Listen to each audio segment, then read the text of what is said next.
Salam Guru Penggerak. Saya Diki Riyadi dari SMA Don Bosco Sanggau, merupakan calon guru penggerak angkatan ke-11 dari Kabupaten Sanggau, Provinsi Kalimantan Barat. Pada video kali ini saya akan menyampaikan tentang koneksi antar materi, kesimpulan dan refleksi modul 1.1. Sebelum mempelajari modul 1.1, refleksi filosofis pendidikan Ki Hajar Dewantara, pembelajaran yang saya lakukan masih berpusat pada diri saya sebagai guru, di mana murid hanya sebagai objek pembelajaran saja. Saya hanya sebatas memberi materi pelajaran saja, dengan menganggap ketuntasan dalam penyampaian materi lebih penting daripada memahami karakteristik peserta didik. Pembelajaran yang saya lakukan sebenarnya sudah beberapa memahami karakter peserta didik, tetapi tidak secara mendalam. Saya cenderung hanya berfokus pada beberapa peserta didik saja, sehingga mengabaikan yang lainnya. Biasanya, saya hanya melihat nilai murid dari aspek kognitif saja. Misalnya saat mereka mengerjakan soal berupa tugas atau penilaian harian. Jika nilai murid sudah mencapai KKM, dinyatakan bahwa pembelajaran sudah berhasil, begitu sebaliknya. Kadang-kadang, saya juga menilai dari kesan pertama saat saya melihat mereka tanpa mencari tahu lebih dalam tentang diri mereka. Sebelumnya pun, saya tidak memperdulikan apakah murid sudah benar-benar paham dari apa yang saya ajarkan atau tidak. Karena fokus utama saya lebih pada ketercapaian materi, mengingat materi yang saya ajarkan begitu padat.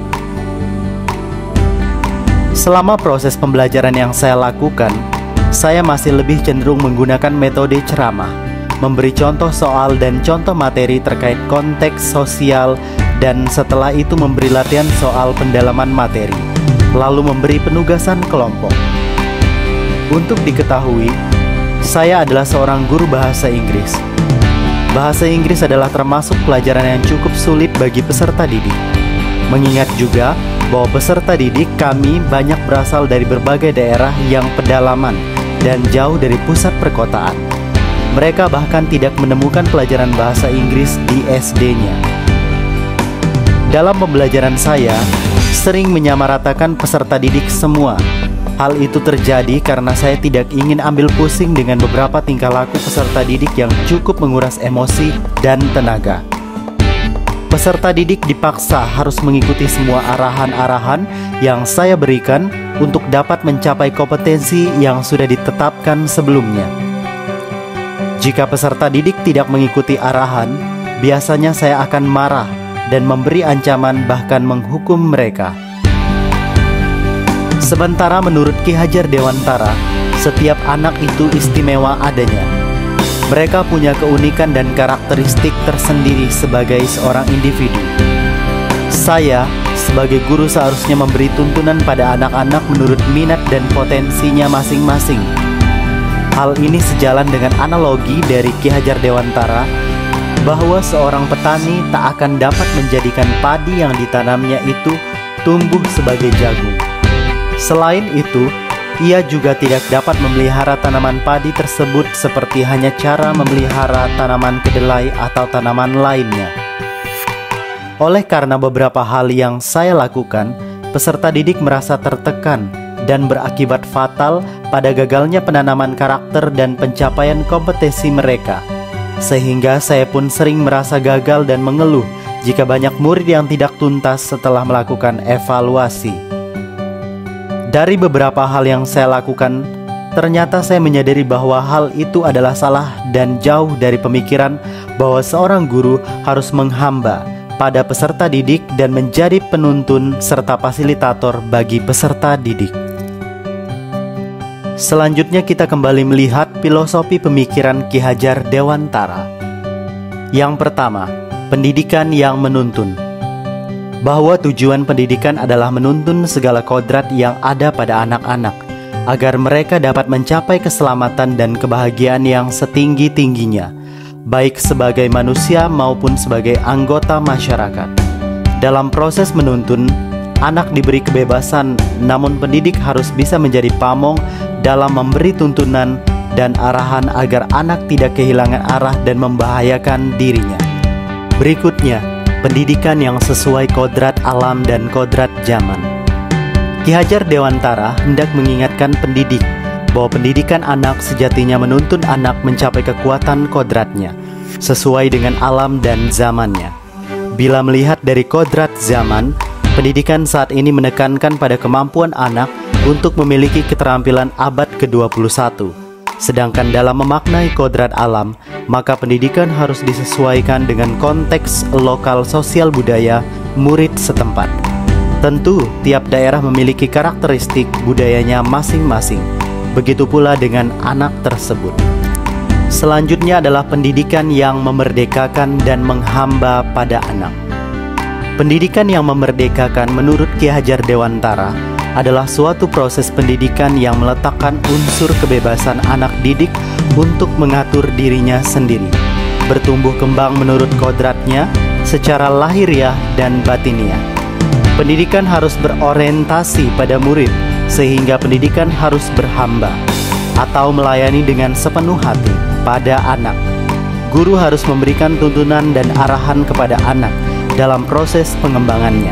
Hal tersebut agar anak merasa nyaman, bahagia, dan senang dalam proses pembentukan karakter dan jati dirinya.